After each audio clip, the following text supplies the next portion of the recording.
Hey everybody.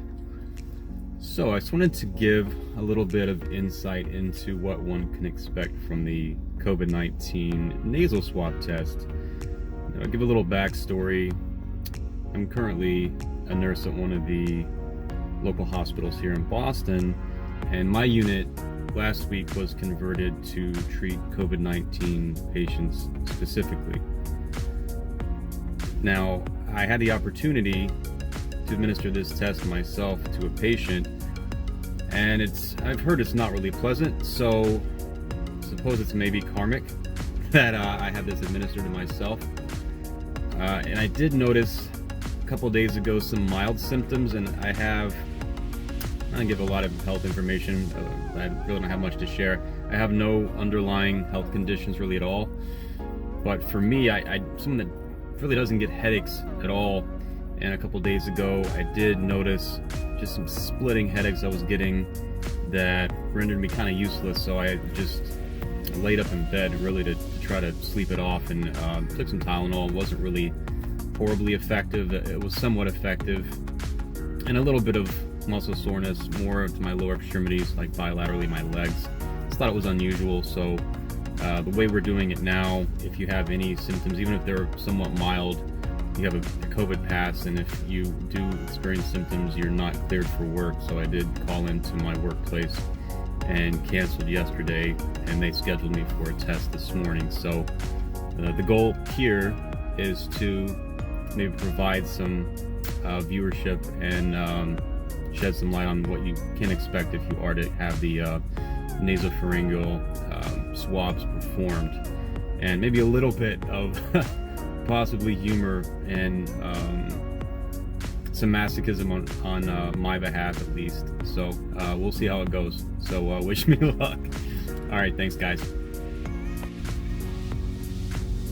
So I'm here, it's 8:28. I do apologize for the glare, but I'm right here. The sun's beaming through the window. But there's a couple of sheriff's officers here right now. They just checked the car in. They're basically just going by your tags. They're obviously keeping their distance.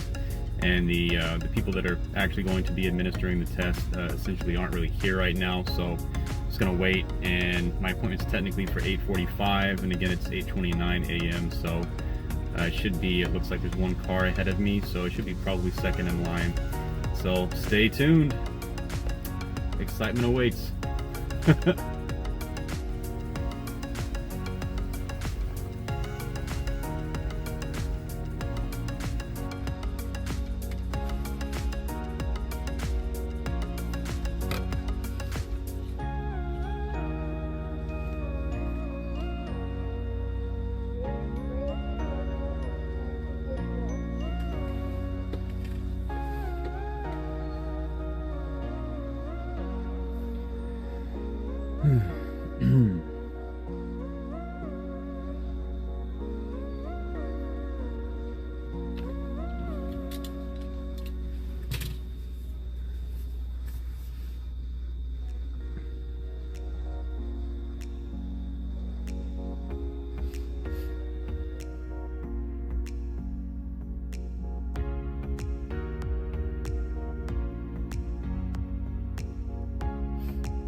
Ready Hey, to good morning. air. Going to do your test today. Okay. This is your discharge instructions. They call you with the results regardless if they're negative or positive. Okay.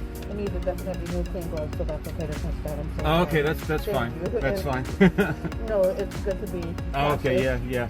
But if you have any emergencies before, then you should just call before you go in, okay? Okay. Just lower that a little bit. Okay. I wanna let you know it's a little unpleasant. but Okay, I'll yeah, go I've had to slow, do it okay? myself to somebody, so I'm kind of expecting it, yeah. Very good. You know what's up then. Is it okay, do you want me to is it okay to Please. cover my mouth but just leave my nose Totally, exposed? Okay. totally. Thank you so much. Okay, close your eyes, it's probably better. And take nice deep breaths. Nice deep breaths. Nice deep breaths. 3 more seconds. You're golden. Okay. Thank you so much. That's it? Yeah. Oh, awesome. All right, you too. Thank you.